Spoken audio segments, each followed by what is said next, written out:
If you with it, drop it.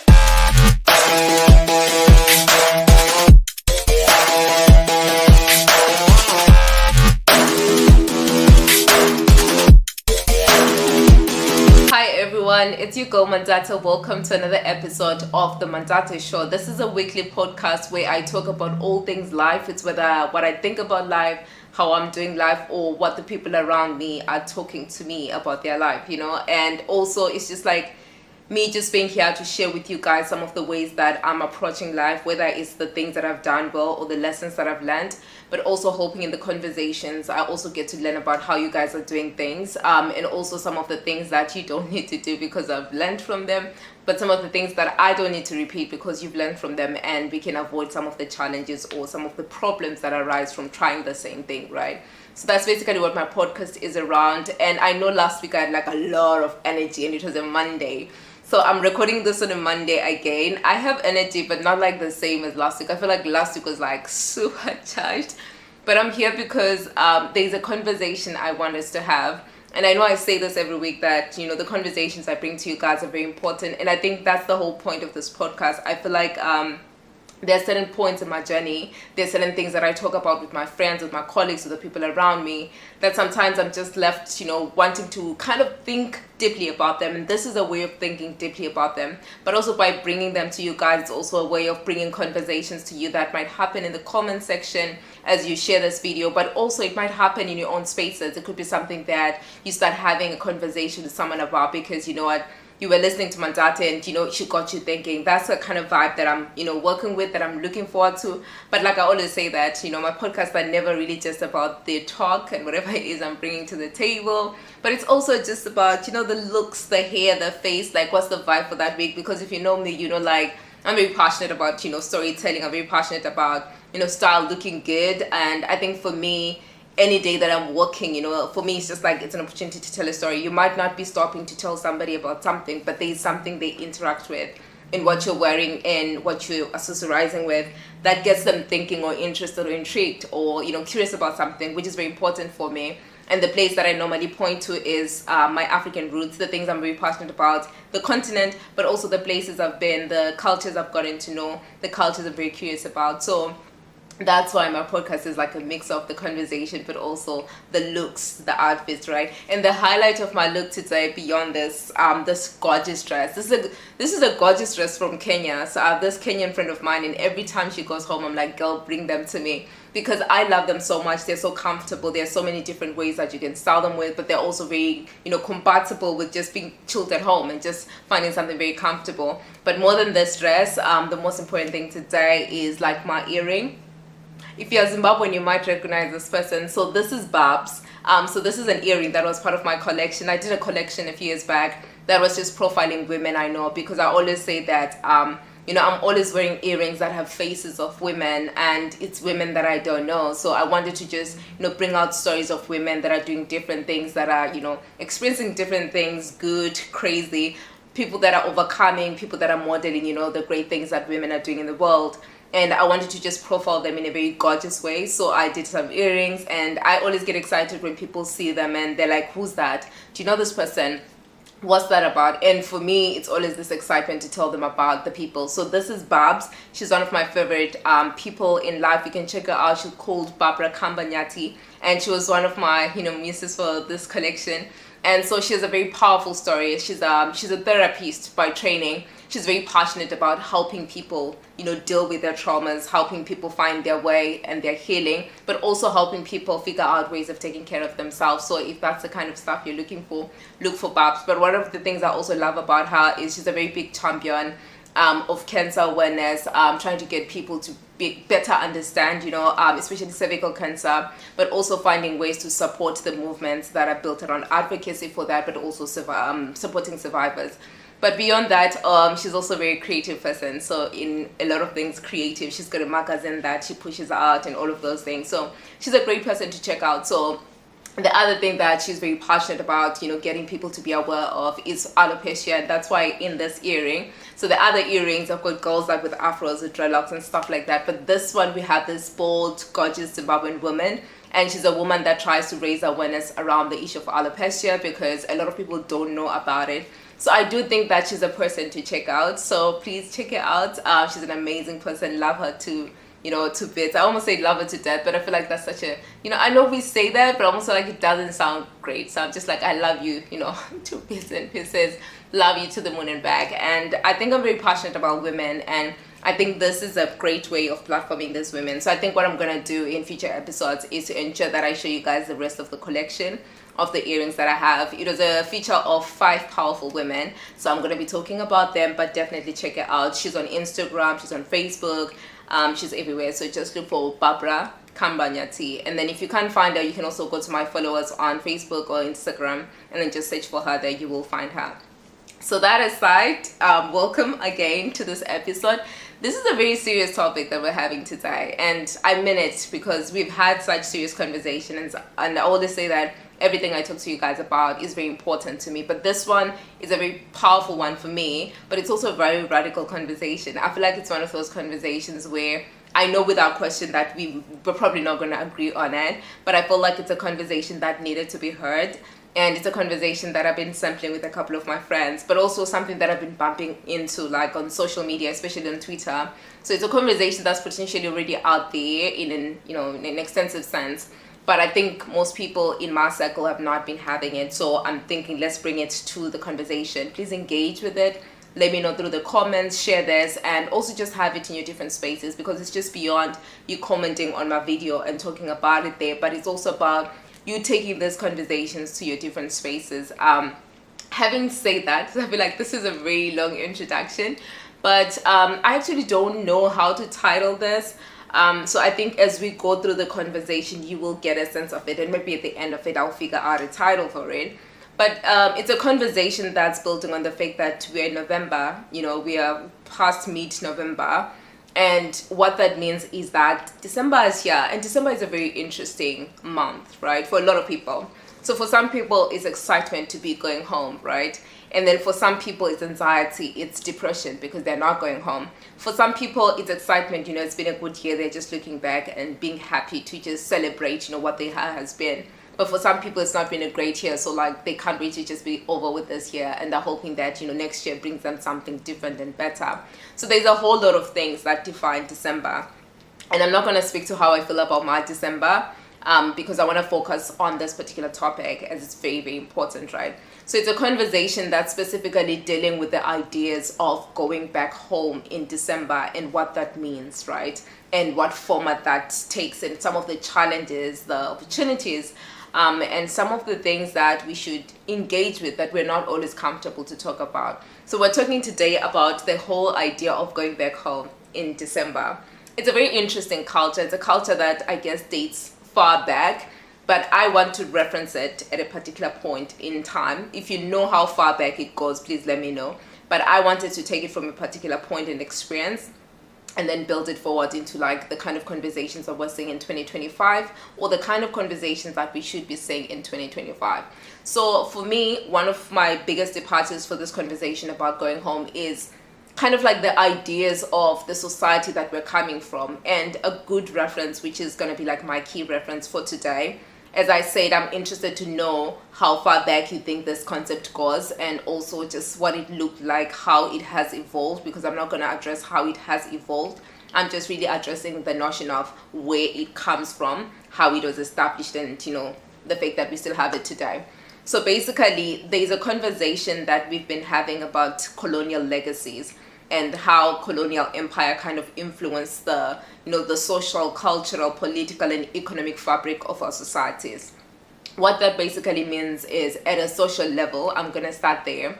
At a social level, you have a situation, and I feel like I'm just going to give the Zimbabwean experience, but also kind of like a Southern African experience, because the way that we were colonized, the way that we integrated into the colonial system, especially the colonial economic system, we normally call it the metropole, as for instance, for us, we're colonized by the British, thinking about London, the central part of that governance structure as the metropole, right?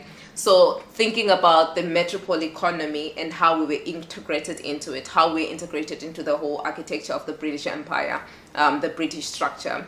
So for Southern Africa, one of the biggest things within the colonial system was labor. And labor, I'm going to talk about it from a reflection of South Africa as an example. You will see later when I link it to Zim why I started with South Africa. But South Africa, Zimbabwe, and countries that had a lot of migrant labor, right? By that, I mean to say there are a lot of people in South Africa that left their different spaces, villages, cities, and went to Joburg, because Joburg, as we all know, was always called the city of gold, right? So one of my lecturers at some point was actually saying that there are people that believed that when you go to Joburg, there are people walking on gold. Like, in their mind, it was that kind of city. That's what it meant for them.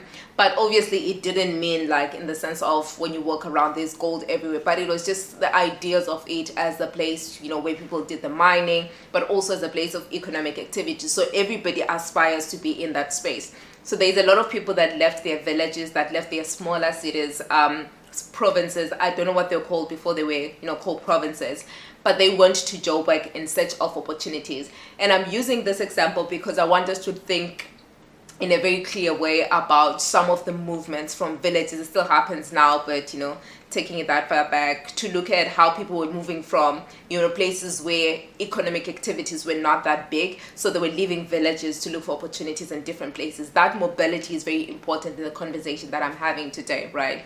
So these are people that are moving from villages to the metropole, to the cities, specifically Joburg in South Africa. But beyond Joburg, you're also thinking about people that are not just leaving their villages in South Africa, but thinking about people that are leaving Zimbabwe. There are so many Zimbabweans that went to work in South Africa. There are so many people that left Lesotho, all of these countries. And I also do understand that in that time and space, all of those spaces were not called what we call them now. But I think the idea that I'm trying to frame is there was a sense of mobility, right? It might not have been just from within South Africa, but also from neighboring countries. So the point is that people that moved away from home, right? And then they moved into the spaces of economic activity. And for a lot of them, they were actually working throughout the year. And the only time they got to go home was like at the end of the year. And I think moving it away from just the end of the year, the notion of going home also extends to maybe someone didn't get to go home at the end of the year, but they actually got to go home at some point, just once in a year. So there's this one point in a year where people go back to what they called home. And I want to ground it also within this conversation. Like I said, it's about the social impact, it's about the economic impact, but also there's political implications, cultural implications as well. So a majority of people that were working within the colonial system were actually men, right? The colonial system really gendered, you know, the African community. Not that it wasn't gendered before, but it did really in some ways influence some of the ways in which work was divided, like women being kept at home or staying at home, and then men moving into those places and actually working. But a lot of that is a discussion for another day. There are other things that you can use as a reference, things like the hard tax, right, where in countries like Zimbabwe, you found that there are people that Africans were made to pay hard tax, right? And by that, they meant the man of the house needed to pay hard tax. And for you to get that tax, you needed to work. In a way, you're creating an environment where the man has to go to work in order to acquire the resources that they need to use to pay. And by that, feed into the metropole economy, right? So that's kind of like some of the structures that created this whole thing of men moving away from home. So there are all these men moving away from home and then coming back once a year for those that did come once a year. But I think it's just building this idea that there's a December mentality that was created. There's a once in a year kind of going back home that was created. That is very important in how we, you know, transition into the discussion that I'm trying to have with you guys today, because it has nothing to do with people that were working there. It has a lot to do with all of us right now as we think about this whole thing of going back home, right? So that's kind of like what this whole system, at least the way I'm thinking about it, was looking like at the time. And I'm very curious to know the other ways, because I know for sure there might have been other ways in which, people were moving away and then coming back home. I'm interested to see what that looks like, but I wanted to address it specifically in the context of like colonial empire and the post-colonial African countries that we're existing in. So essentially what happens now is that all those people moving away from villages, moving away from their countries into those other countries, migrants moving into other countries like South Africa where economic activities are high. I'm just using South Africa, but I know people went to other countries as well, but I'm just going to be using South Africa for this conversation. So we then try to think about it this way. Someone is working in a mine in Johannesburg, but home is like Durban, it's KZN, it's Bulawayo, it's, whatever town they're coming from. And then at the end of the year, they're able to go home, whether it's for 3 days, a week, or 2 weeks, or whatever it is.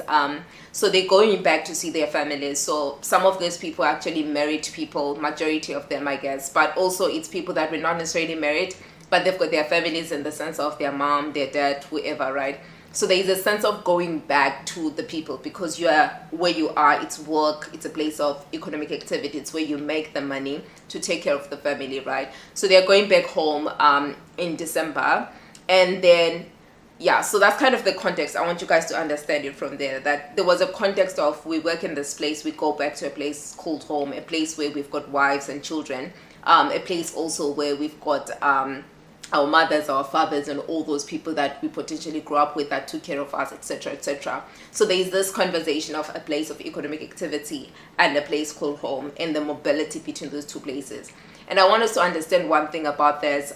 So in this place of economic activity, there is a certain temporality to the space, right? It's not a permanent place. It's not a place where you're thinking of yourself 80 years old, having finished working, because the assumption, I guess, at that point was you get to a certain age where you don't have to work anymore. But it's not a place where you see yourself, building your life. And that's why your family is in a different place. And that's why some people were going back.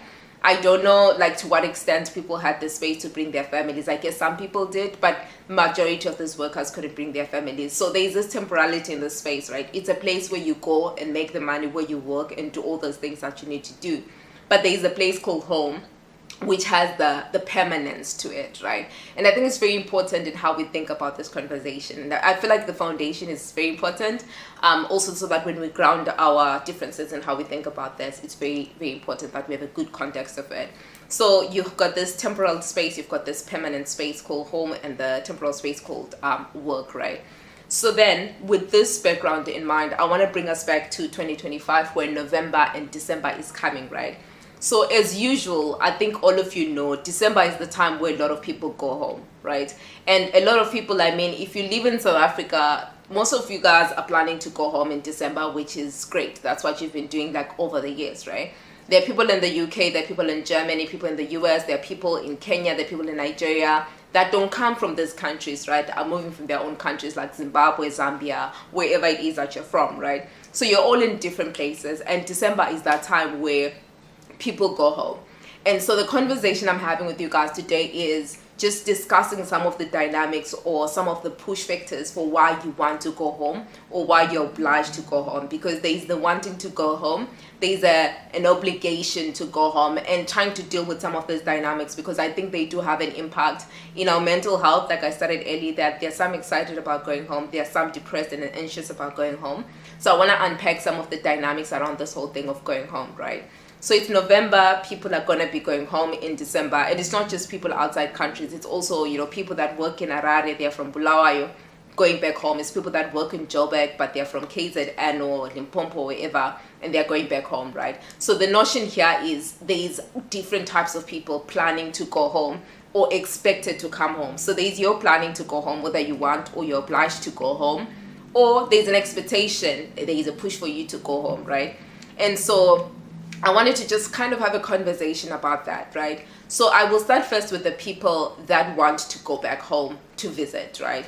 And so there are people that want to go back home because it's like the dopest thing to do, in the sense of you've got your kids there, you've got your family there, you've got your friends there, because it's not always that it's family. Some people just go because most of their friends are there, most of their childhood memories are there, so they just go there because the vibes are great around that time, right? So there are all those people that are wanting to go back home because of those reasons. So you've got people that want to go and they have the means to go, but you also have people that want to go but they don't have the means to go. And I need you guys to note this down. There are people that don't have the means to go, that will go out of their way, to get the money to go, because they are, like I say, they want to go so much, whether it's to see their parents, to see their friends, or just to see their children, right? So they want to go against all odds. So what people normally do is, if they're not saved enough, they don't have the resources to actually go, and they're definitely going to go, they will borrow money, they will do different things and make sure they have the resources to actually go, right? And then they're going to go home. And when they get home, naturally, they're going to take care of their people, take care of their children, hang out with friends. And then depending on the dynamics, some hang out with friends and they don't have to pay for anything. Some hang out with friends, but because friends are in a different economy than you have to foot the bill. Whatever the dynamic is, the point is you go back home and there's a spending that happens. So for those that borrow money, it's like you're spending money that you don't have. So when you go back in January, you're starting your year on a negative, because you are fulfilling this I want to go, whether it's to hang out with friends, to see your parents, or to see kids, right? That's one. And I want us to think about it from a wanting, because I think it's important for parents to see their children. I feel like, as someone that grew up in an environment where I would see my mom once a year at the end of the year, it's really exciting to see your parents. It's very important. And I feel like if parents can come a lot more, that would be nice. But okay, economically doesn't, always make sense. But it's just thinking about people going against all odds. So people will do whatever it takes to go. They will borrow money, whether you want to go for vibes or to see your family. There is the aspect of borrowing money because you don't have money to go home. And then in January, you've got fees to pay, you've got all those things to cater for, but you don't have money already, so you borrow some more to cover the gap. So you're starting your year on a negative. As a person, this is my opinion. It doesn't have to influence what you think about this topic already. But my thing is, I'm not very big on starting anything on a negative. As much as possible, if you can avoid it, I think it's very important to not start the year on a negative. Because if you didn't manage to save $10,000 across a year, and then you borrowed $12,000 to start your year, my thinking is already, what are the odds that you're going to be able to save for the next visit, or that you're going to save it all because you're trying to pay off this debt because you didn't save $10,000 in a year. Now you owe $12,000. That means you need an entire year to pay it off. And I know I'm being a little bit on the dramatic in terms of how much this is. It could be that maybe, it's not that much. You might be able to save 20K. So if you pay off a $12,000 debt, you still have some 8K. But it's not going to be enough, because we've seen already like 12,000. And this is a high-end estimate. I know people spend way less than this. But then the point is just to give you an example of the things that people borrow against what they're able to serve across the year. So that's one group of people, the people that want to go because of children, family, or because vibes, right? And then there's a second group of people that, like, I want to say they feel an obligation, but also there are some that have an obligation.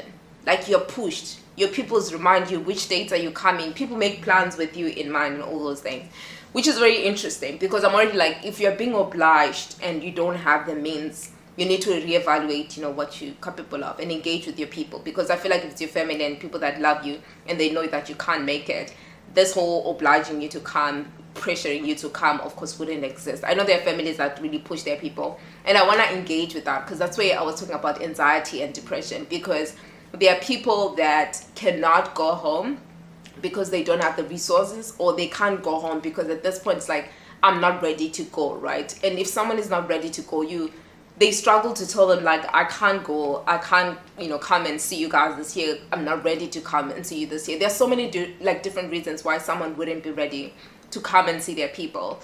And I'm going to use very radical examples so that you kind of get a sense of this. So one of the reasons could be grief. You lost somebody, whether you lost them where you live, and you're not ready to go back to people and deal with that whole interaction where people are just saying condolences, whatever. It could be that the person passed away back home and you're not ready to engage with it. Or you went to the funeral and you're not ready to go back, because when you lose somebody and then you're away for a long time, when you come back, the first thing that people want to say to you is condolences, so they're taking you back into a space that you may not emotionally and physically be ready to deal with. So it could be that, but then these people are not able to let their people know that, because there's a certain push, certain obligation of you need to come. And also some of the interesting conversations around this is people using this whole thing of, this is our culture, this is where we are.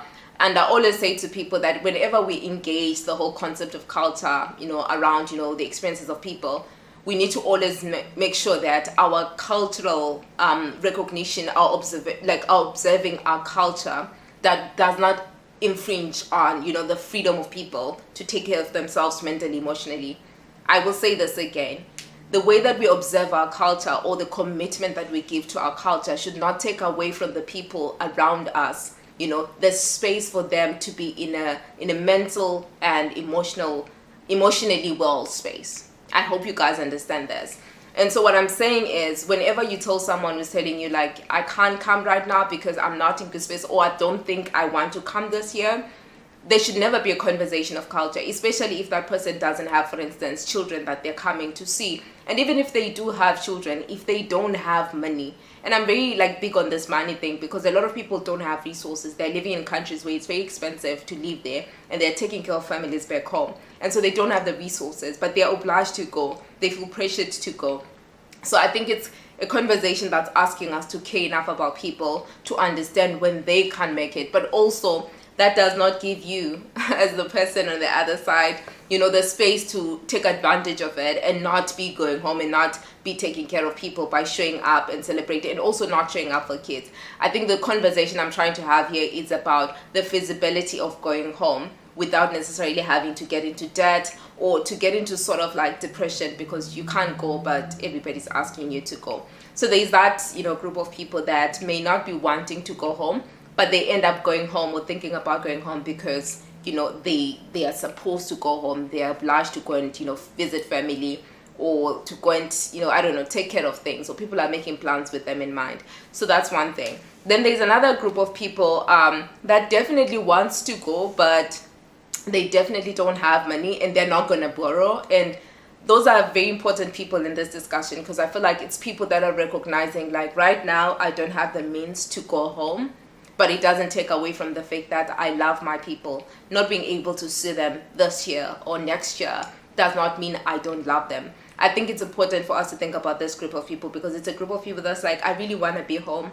I love being home. Home does take care of me in some way. But it's people that are also recognizing the fact that in this moment, I'm not able to come home.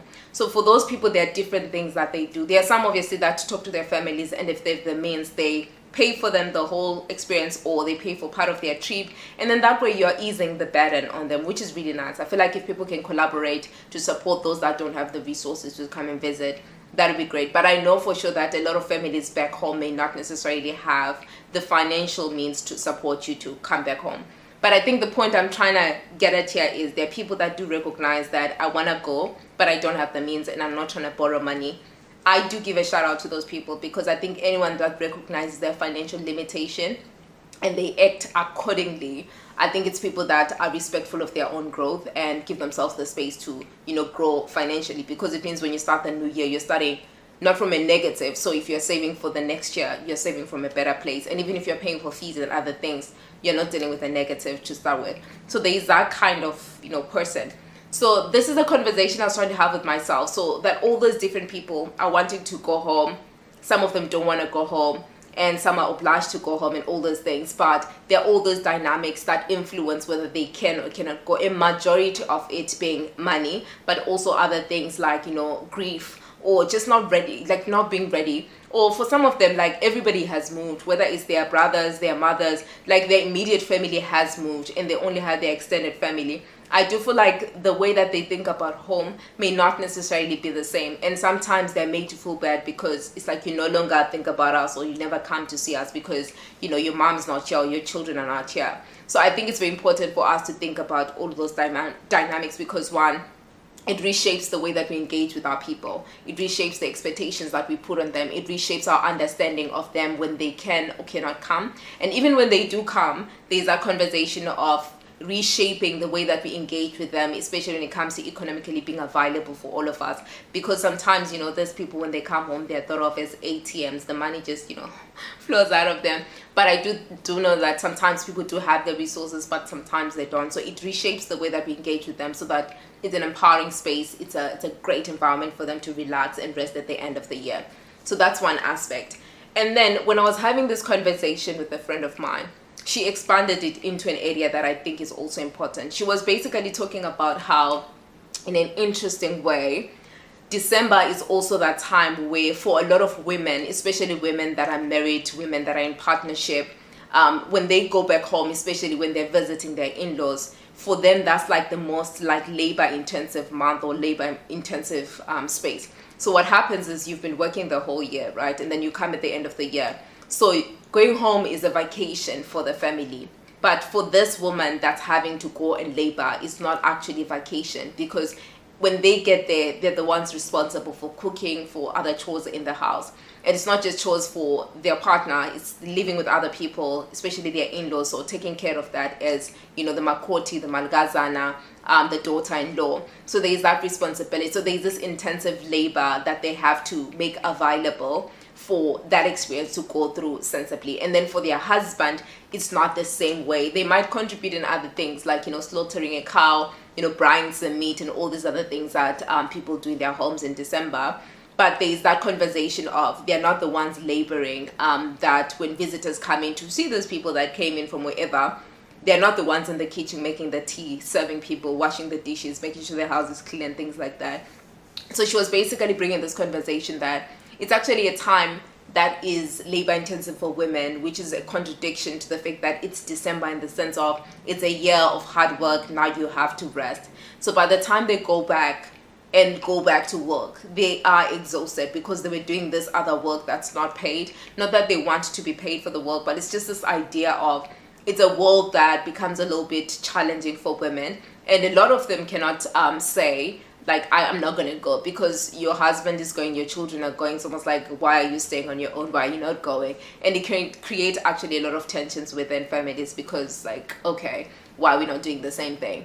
But I think also this, I can't speak extensively on this because I feel like I don't know much about especially partnerships that have kids involved and people that are going back to their families. But I think for me what's very important here, because I've seen other people that also travel with their wives and their children, and when they get there, their wife is not laboring. It's either there's people at home that work as domestic workers that support them, or everybody's helping, and there's a way in which the labor is shared, which is the point, right? And so she was raising this argument that it's a labor intensive time for women, but she was also saying that it's a conversation that speaks into the whole concept of lobola and how men perceive women.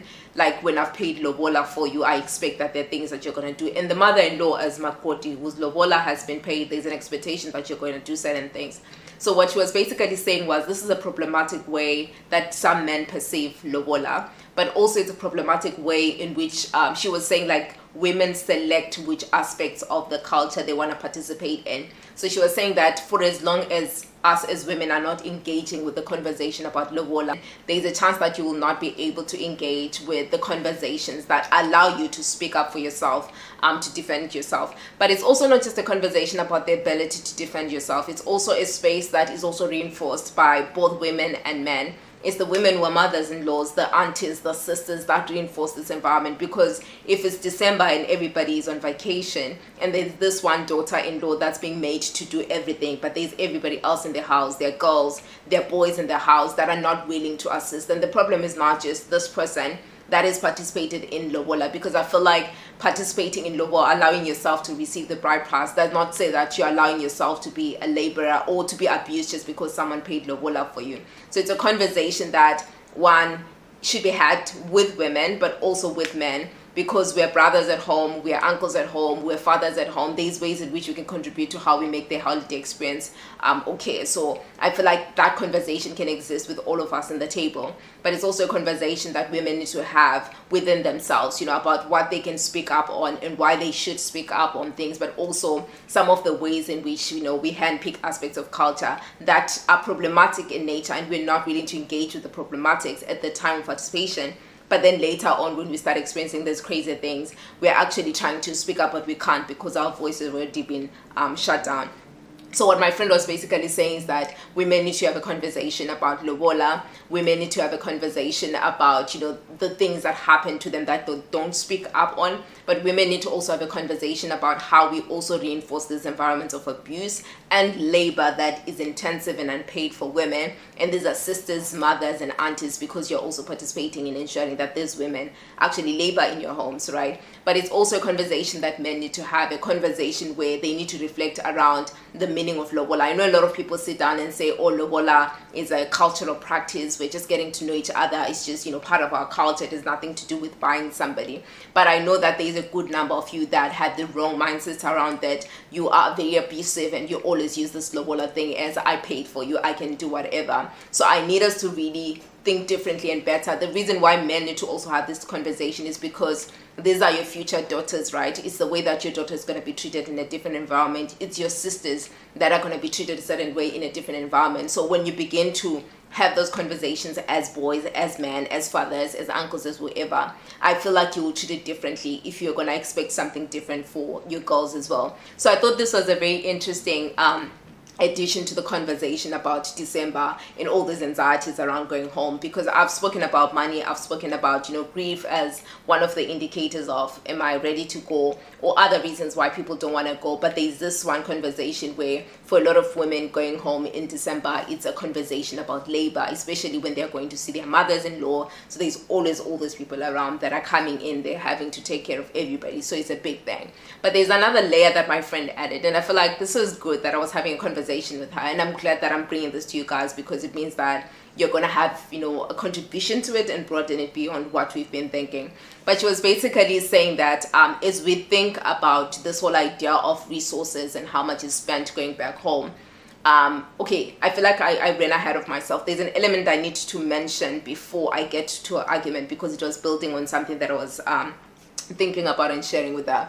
So I was saying to her that on average, if there's a single young person or this young family or a family, but I was using a single person and a young family, and I was saying that if on average one person is going to spend, let's say $3,000, you're coming from the UK, so for your flight, for whatever it is that you need to pay for, and the money that you're going to spend when you're back home, let's just say you need about 3,000, 4,000. I don't know how much people need, right? I think it also depends on your families. Are they contributing something? Are you catering for everything when you're home? But let's just use 3,000, 4,000 as an example, right? Some people spend more, some people might spend less. This is like one person, right? So thinking about it, like I already said, that it's $4,000 for someone that may not have been able to save that much, or the person that maybe managed to save that much, they've got like that $5,000 that they've saved throughout the year, and they're spending 4,000 of it on a trip, for like a week or 2 weeks, where they're gonna go do whatever and then come back and they're broke, right? Or they're not broke because there was 5,000 savings and they're left with 1,000. But one of the things I was thinking about is I was thinking loud with my friend to say, how is it that we're comfortable at the end of each year spending that much and then being left with 1,000 from our savings, but we're not willing to think differently and be like, okay, if I don't go home this year, how much of that can I invest so that I'm able to grow this money? And by the time I get to next year with my 5,000 that I would have saved next year, this will be 10,000. And whatever I get from, investing that money or using it for other ways of, investing and growing money, it means that I may be able to go home with the profits and not necessarily have to use, all the savings to go home. So for me, it was a thinking of, how are we limiting wealth creation amongst our young people, especially the single young people or the young families that are spending all of their money going home in December and then coming home to deal with the responsibilities, because you still have to pay rent, school fees, and all those things. So I was thinking from a wealth creation angle that this is a conversation that we might want to have to say, how does this impact our capacity to create wealth, right? That's on one end. But also beyond the fact that we're going back home to spend, because it's this idea of, like I said earlier, that when these people come home, there is a tendency to look at them as ATMs, which is not a cool, way of doing things. I know, like, as someone, like I said, that my mom would come in December, I had uncles who come in December and all of those things. I feel like this is an environment that we grew up in. There was a perception that the people that are coming in, they're coming with money. I know for the people in South Africa, there's a conversation of them being in Jiva. So in Jiva has got money and they have to spend. And there's always this conversation about the fact that some of them, by the time they have to go back, they don't have money to go back. People are trying to fundraise and look for money for them to go back. And I'm always thinking, like, if you don't have money to go back, it means by the time you get there, you won't have money for rent, you won't have money for food, you won't have money for a lot of things. So it means you're going to have to borrow money. You see what I'm saying? It's a lot of crazy things. So I was thinking about it from a world creation space to say, how do we begin to re-engineer our minds to say, okay, instead of going home every year in December, how about I go this year, I skip next year, and then I go the next year, or whatever other plans that you develop. Or it could be other things where you have a collaboration. I shouldn't call it collaboration, but you have an arrangement with your family, if it is possible, right? If there is someone at home that you're going to see, let's say it's your mom and they're working, or it's your sister, or there's different people in the family that you're saying, it could be that year that that person saves some money for their own flight, and then when they come, they stay with you, and then they don't have to pay for rent. What I'm trying to get at is we need to rethink this idea of, the aspect of home. And I started earlier with the whole colonial empire, the colonial space, because remember that I mentioned that there was a temporality to these economic spaces that people were working in. There was a permanence to a place that they called home. But for a lot of people right now, home is wherever they are. They might have home in the sense of, I'm from Zimbabwe, but they've been living in these other places for like 5 years, 10 years, 2 years, 20 years. So the idea of home for them and their children is that space that they're in. So they still have families back home where they're from, but there's a home that they're creating here. So the idea of going home for them is also going to that place. And I feel like we need to get to a place where we recognize those spaces as home for them in a way, because I think this idea of them consistently having or feeling obliged to come home as a way of retaining ties or showing that they still love their people, I think it does create this idea of temporality in the spaces that they're in. But for majority of them, their children are not going to be raised in that other place. They are not going to be going there. They might just be raised there, get married there. So they can visit, but I think it's this idea of, to what degree do we call this place the only home? These are the new spaces that people are recreating as their new homes. So when I'm saying that, you think about talking to the people back home, your cousins, your friends, your sisters, your family, if they're able to save resources, if it's siblings, putting together money for your parents to fly and come and see you. So I think for me, it's this idea of home as a mobile thing as well. Thinking about home beyond the geography of where we grew up or where our parents are from. And I think it's very important because there's also a conversation about kids that are not born in, the places that we're from. Like if it's Zimbabwe or South Africa, a child is born in England, they're 20 years old, they've never been to Zimbabwe for more than like a year, or more than 6 months. A year is a lot. But just thinking about it from, this is a child whose idea of home is everything where they are. And so when we begin to redefine the spaces that we label as home, it means that we begin to see their own space as home as well, and begin to think of ways in which we can also return. I'm not going to say the favor, because it's not a favor that they're coming to see us, but it also means that you're going there to see them. And what you're doing is you are kind of like spreading the cost of coming to see family, of keeping in touch with family, of staying loving people in person. So I think why that's important is because when you have to fly, if your mom has to fly and you've got 10 siblings and 5 of them are working, it means that the conversation might be different from, they might be willing to sponsor the flight, and then you're covering accommodation. It does make things cheaper. And I do think that in some ways, them coming to where you are may not be as expensive as potentially you going, because you going means there's all of these people coming to see you. By coming to see you, you're having to spend a lot of money to cater for all those people. There's nothing wrong with people visiting, hanging out with you and everything. But I think for me, it's this mindset of collaboration, of contribution, where people can, but also consideration even when they can't contribute financially.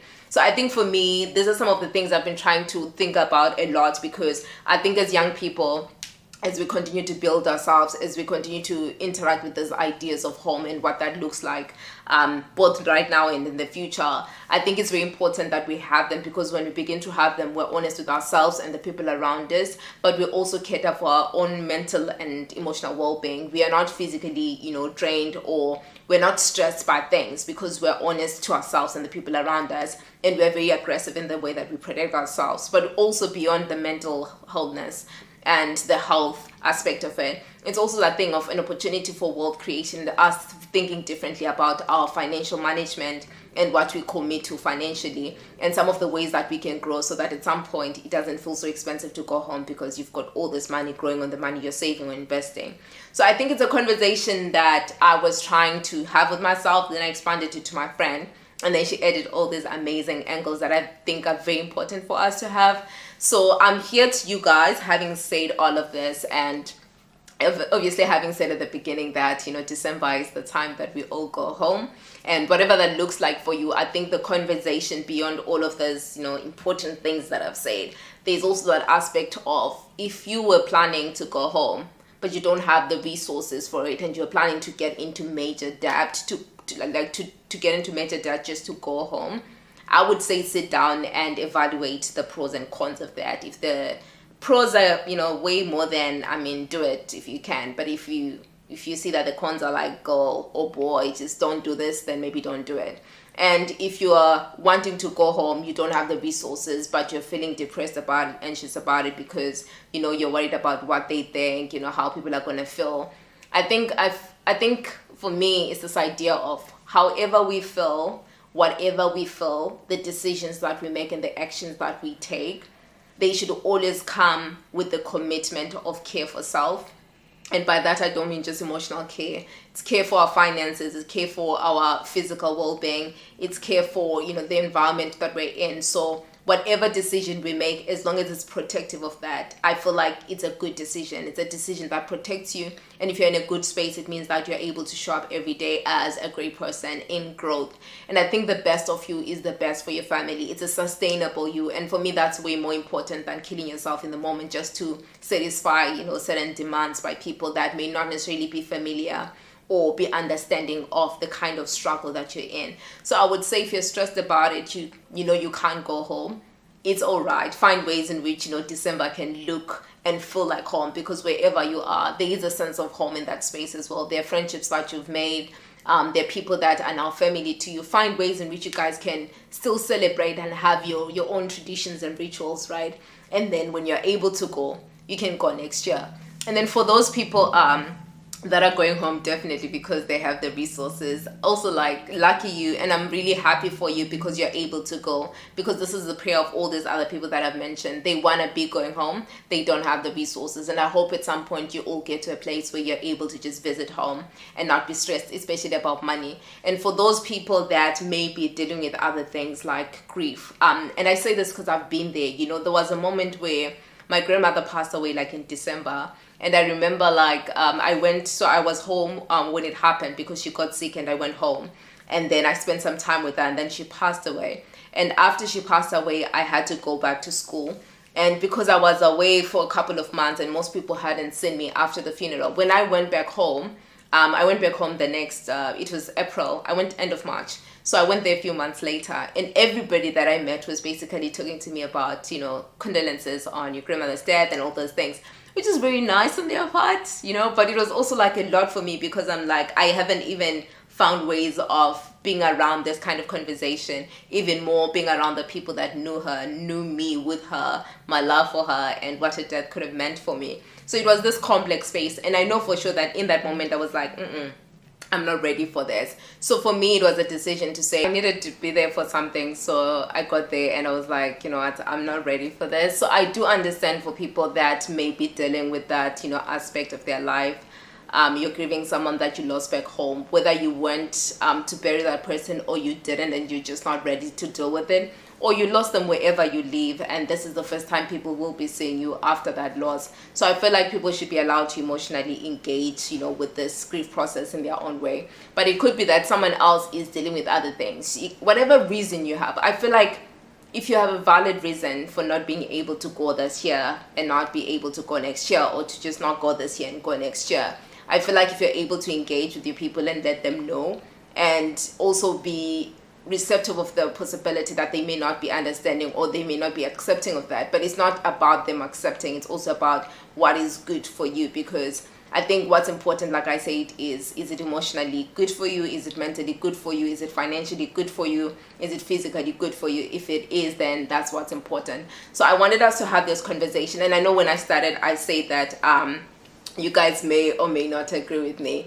I think the reason why I say that is because there's a tendency every time when people raise this kind of conversations to be like, okay, this is our culture, this is what we do, we see each other, we And I'm just like, I see that. But I think for me, what's important is culture is a way of life. Culture is built around the way that we choose to do things. It's a way that should be empowering to us. If so, there are cultural elements or things that we choose to be our culture that are not empowering to the people around us, especially people that we love, then we should be able to sit down and be like, is this the culture that we want to carry forward?